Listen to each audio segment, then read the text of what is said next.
Okay, y'all. I said I was gonna clue you in on what took place. Hold on, let me reach into my stash and get my, let me see what type of beverage I can pull out. Ooh, coldie. Okay, hold on. Which one is this one? Okay. It's this one. And it's cold too. So, ooh, it's real cold. Hold on, let me seal up my, I try to keep my keep some things with me as I go about doing my routes. I put them on pause right now so I could spit this experience out.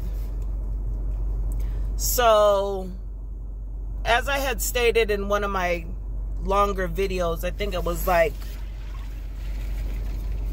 Soul Family. Look for that. I put the related video in the shorts regarding the for-profit hospital, so just click on that to be clued in. But just to summarize, in that video I was talking about how from the time that I had repented and gotten baptized, the great God of heaven saw fit to strip me of all my children. And so when he did that, you know, mind you, they're saying these things, hey, stay out of my life. Now it's been that way with my children. It's been this thing with my children, right? In and out, in and out, in and out, in and out, right? Well, this time the great God of heaven saw fit to put a stop to all of that. And he gave me perfect peace.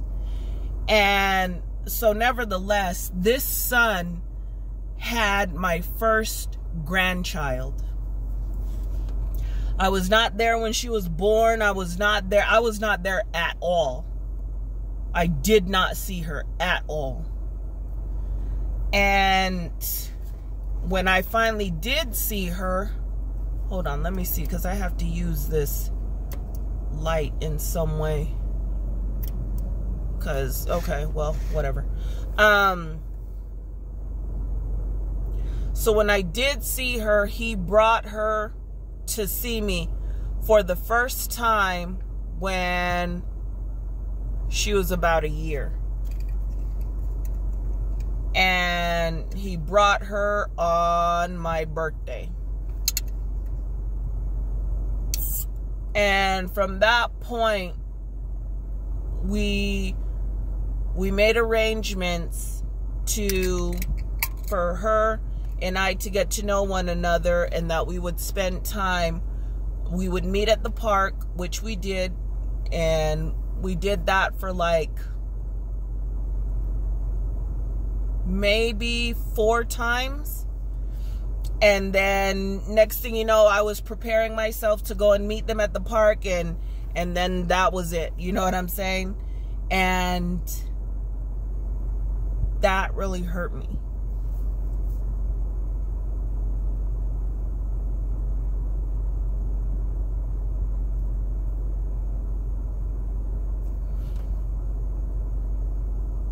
So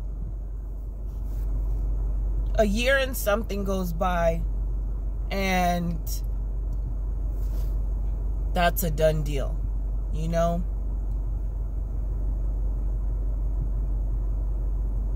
And so when I say that God stripped me of my children, he stripped me of my children to save my soul. The reason being is that my children, they don't want nothing to do with God, even though they do that stuff that the majority of people do. Oh, I'm Christian, and you know, they're drinking, partying, smoking weed, living in fornication, living in adultery, cursing, have no shame and saying profanity. It just falls right out of their mouth. You know, have no, no conviction at all, nothing, no regulation. Oh, I'm a Christian, you know, that type of stuff. They're into that type of stuff. They're into the formality of God, but they're not down for the narrow way like I am, you know? They want absolutely no suffering. They want all the sin of the world and still be able to say they're getting into heaven, right? And so I had told my children, I said, hey, you guys, you can come under my roof, but you can't bring your girlfriend or your boyfriend. You guys can't be together under my roof, because I sanctified my home to the holy God. So I can't condone sin under my roof that I've given to my God. You know what I mean? You know, unlike y'all Christians out there. I say y'all, but it's true. You know, these people say that they're holy and this and that, but yet their children are living in adultery. They're having children in adultery and in fornication, and then they're over here babysitting the children, and they're doing all of this, and basically they're doing what God does not allow, which is strengthening the hand of the evildoer to continue to commit sin, right? Not here. And so nevertheless, so a year and something had gone by, and I'm at peace. The great God gave me peace. But one more time, let me say this. To save my soul, because does it hurt? Yes. Do I miss my children? Yes. Do I want to see them? Of course. Do I want to spend time with them? And, you know, all of those things, I do. I miss that. But now I understand when he said, who is my mother and my father, because of this moment here. The narrow way, you're going to go through, if you're on the narrow way, you're going to go through this moment here. Then you're going to discover that your flesh and blood are not your family. They're not your mother. They're not your father. Those are not your children. But those that do the will of him in heaven, right? I didn't understand what that meant until now. And so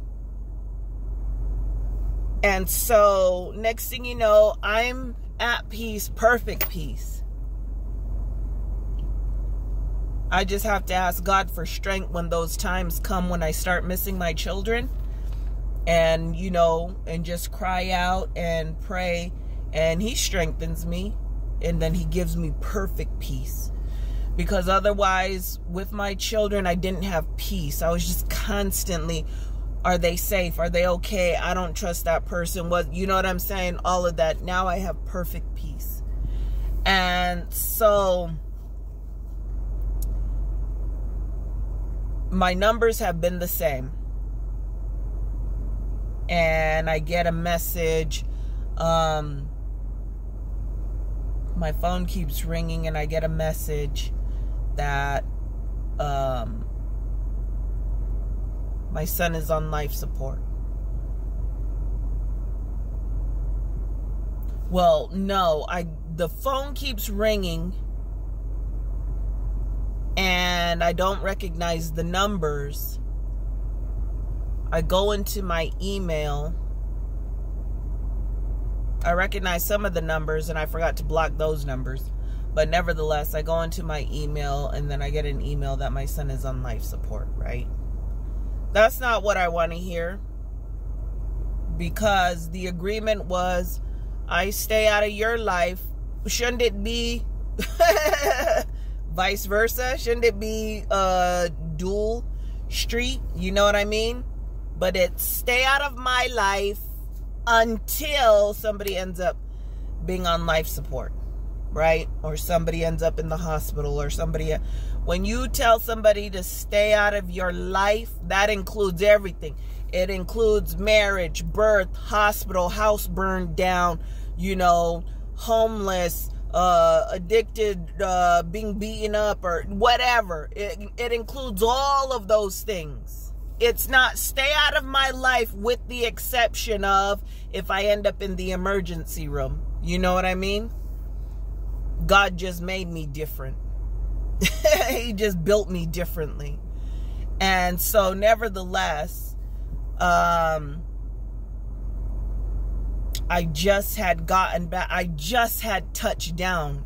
In fact, I just had touched down from coming back from DC, and I didn't even get a chance to get settled and, you know, get back into the routine of things. This took place, And so I was upset about that, because one more time, you know, when somebody says to stay out of their life and you willing to honor that, you expect the same in return. Nevertheless, I go to the hospital, and my son is in a coma, and he's on, you know, all of the machines and stuff like that. So essentially, you know, they had found him, and, you know, they had to cut his legs open because something had happened, you know, but just to summarize. So nevertheless, being there, I discovered a few days later that it was a for-profit hospital. And this is why I encourage people to read. You know, there's no excuse when all these people come forward and they say, oh, Puff Daddy took advantage of us. You had a contract there in front of you. Did you read it? Clearly you didn't. You know, for the people that got 20 years probation, or they got, you know, this sort of X amount of time, and this charge was added on. Did you read? No, you did not. And so nevertheless, so when they were taking my son into surgery, they shoved some papers at me, and I said, I need time to sit down and read these. So when I'm reading them, basically they were aiming to amputate my son's limbs, right? And I said, nope. I X'd that out, initialed it, dated, read the next one. Nope, we're not doing that. X that out, scribbled that out, signature here, initial there, date there. Took pictures, made copies, gave some to my daughter, explained to her what meant. You know what I'm saying? Just in case something happens, because she would be next in line to be next of kin. I said, this is what they're saying here. This is what this means. This. No, we're not doing that. This is what this means, right? And so I kept doing that, just sticking to it, reading everything.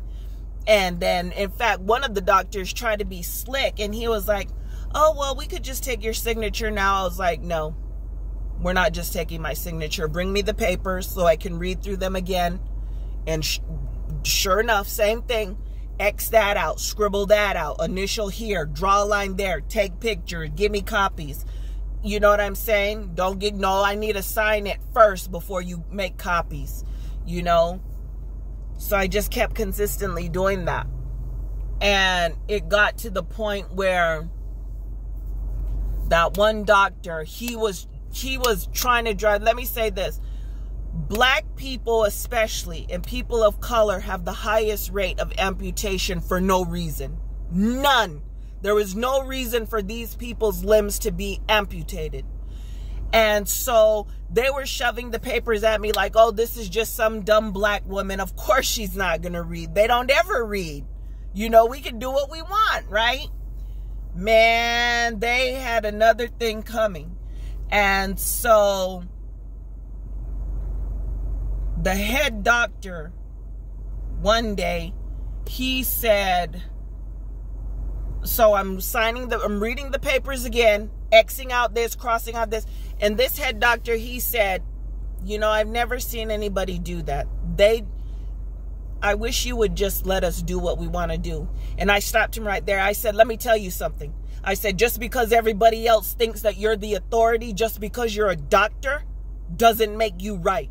I said, you can do whatever you want with everybody else, but you ain't doing what you want with my son.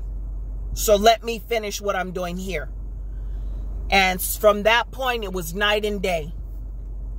To the point that, you know, they loved me when they thought I was ignorant and I wasn't going to read and I wasn't going to check up on things, right? Oh, they loved me then. But then when I started fighting for my son, because that was the whole point of them, they wanted to get rid of me so that way they could amputate my son's limbs, right? Mind you, I'm fighting for my son's limbs and his life while I got my disrespectful kids being disrespectful. His stupid girlfriend over here saying something. You know, it was to the point where I was just about to all of them. That's the narrow way. That's having to endure that type of stuff. And so I got my son dying. I got these knuckleheads being disrespectful and stupid.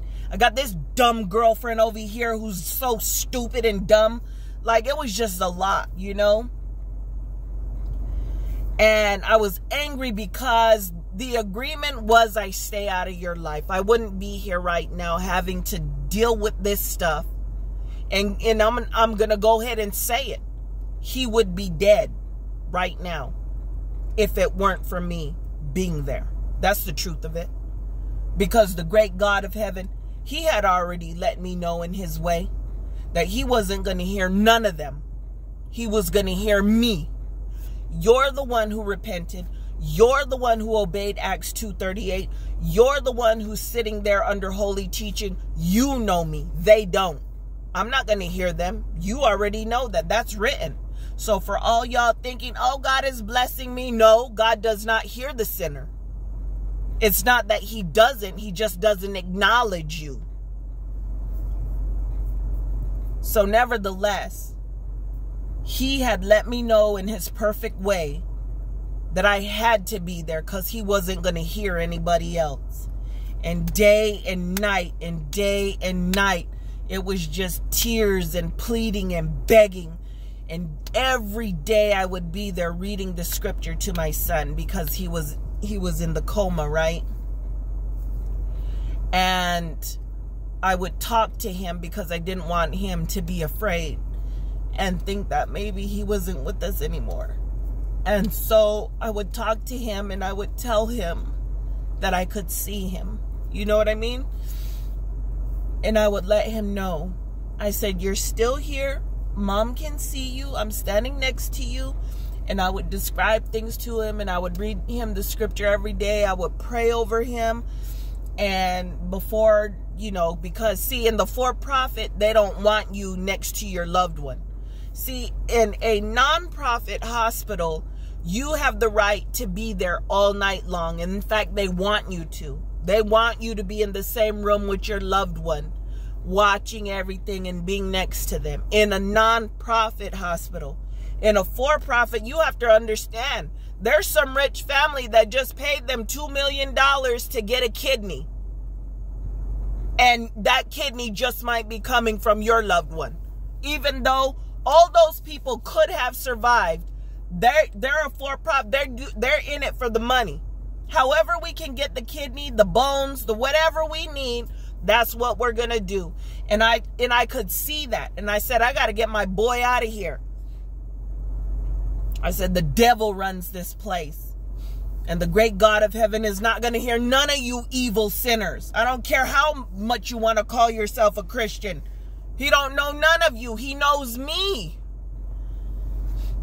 And so it was just, y'all, like, fasting and praying for days. It just seemed like it just was going on and like it was weeks, you know?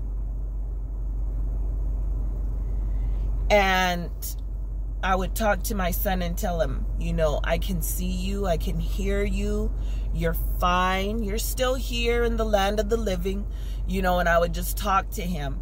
And when it got to the point where I knew that they were trying to amputate his limbs, I told him, mind you, he's still in the coma. And I told him, I said, son, this is when, you know, they switched from night and day, right? When they saw that I wasn't going to put up with anything when it came to my boy. So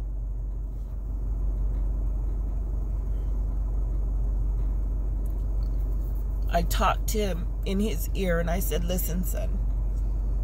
I said, I need you to move your legs. I said, just fight as hard as you can. Just keep moving your legs, your toes, your feet, everything. Just keep moving, I said. because they're trying to cut your limbs off, okay? I said, but mom's not going to let them. So you just keep moving. I said,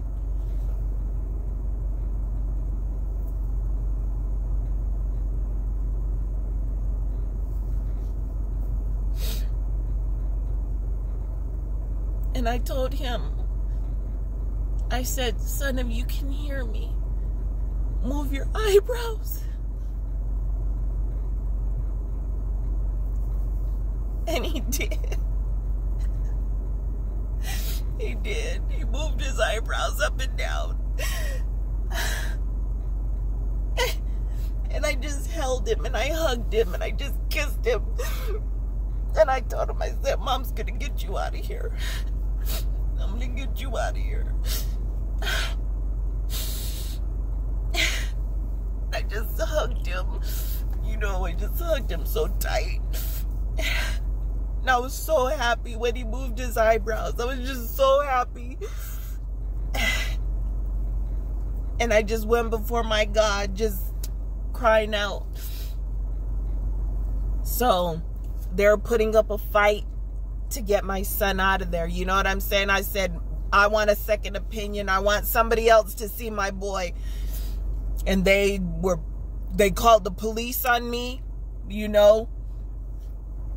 I had to get an attorney to come in, and my attorney went and formulated a letter of complaint, you know, and so it was just a big fight. And so what they started doing at that point was pulling my son out of the coma, right? And the great God of heaven saw fit to bring my son to, and he was walking. But you said there was nothing you could do. You said you guys had to amputate his limbs. How is he walking? I'll tell you why. Because the great God of heaven heard his servant. And that's why I was there. Even though my son said that he wanted nothing to do with me, the great God of heaven made sure that I was there because he would hear me. He wasn't going to hear none of them. And I know that for a fact. And so my son was walking around. I didn't get to see him. In fact, that was the last time I saw him, was in the hospital bed. And then I talked to him when he came to a few days later. And he told me that he loved me and that he would see me soon. And my cousins, they had let me know that, you know, they got updates that he was walking around and they're sending him to rehabilitation. So that was over a year and something ago, last year. And to my awareness, he's fine, you know. But I'll say this, read everything. Read everything. Read. Why do you guys not understand why the importance of reading? Like, just even God. You guys don't even know God because you don't read. And you don't want to be taught what it means. Just like the same thing, like I said, when I was there Xing off those papers and reading those papers, I was explaining to my daughter, this is what this means. This is what they're trying to do here. This. It's the same way as the scriptures. You can't just read it without the holy man guiding you on what you're reading. What does this mean? This, and this. It's the exact same thing that I did when I was reading those surgery papers for my son. I had to explain to my daughter what was taking place, what this meant, you know. So nevertheless, that was the last time I saw my children, and that's enduring. Because, man, it would have been a totally different situation, but I'm on the narrow path now. I have to endure that type of stuff. I have to endure that type of disrespect. And guess what? Just like Brother Paul said, you have not resisted to blood. Have you? Have you resisted sin? Have you resisted offending the great God of heaven to blood? We ain't even started nothing. This is just the footman. what are you going to do when the chariots come? You know what I mean? So nevertheless, that was the whole situation. So I tell you this. Find out what kind of hospital it is. Read everything. If you can at all possible, have somebody near the hospital. You know what I mean? And record everything. Record everything. Take pictures of everything. What you sign, you sign and you take pictures of it. Then you have them make copies and you give it to however many people in the family. And you just keep that chronological order of the events of what took place, when and where. You know what I mean? And so that was the last time that I saw my children, all of my children. And that was the last time that I talked to my son, was when the great God of heaven, he heard me. Man, I was begging God. I was begging God to save my son's life. I was pleading like with I felt like I was going to go to the grave if I didn't get the great God's attention. You know what I mean? Like, man, it was hurt. I was begging and pleading. It just was like all day and all night. You know, my eyes were so red, so swollen, because I just couldn't stop crying before God. You know, crying for my son and crying for his life and crying for the life that they were trying to force him into. You know what I mean? And so I was a lot, you know. It was a lot, but yet it was nothing, you know. And so that's what took place. And so here I am all this time later. I don't see my children. I don't see my grandchildren. And, you know, the great God of heaven, he gives me perfect peace, even now. You know what I'm saying? So who are my mother, my father? Who are my sisters? Who are my children? But they that obey, that do the will of the Father which is in heaven. That's who they are. Like I said, when this whole thing wraps up, I will not ever remember. Y'all, I used to think this. I used to think, you know what? When the great God of heaven comes, he's going to show us how the pyramids are built. But that's this life. He's going to wipe away all remembrance of this life. I'm not going to remember I even had children. One more time, the only one that's going to have memory are the people that are in hell, remembering every single thing. Every single person that we've ever done wrong to, if they should make the resurrection, we're going to see them. Oh, that's the person that I called to be. You know what I'm saying? Because I told you that story too. So those are the only people that are going to have memory. I won't even remember my children, my grandchildren. I won't remember none of us on the narrow path. Remember, blessed and holy is he who hath part in the first resurrection, to which the second death have no power. I'm trying to make that first one. And let me tell you something, it ain't easy. So, all right, y'all. Thank you for listening.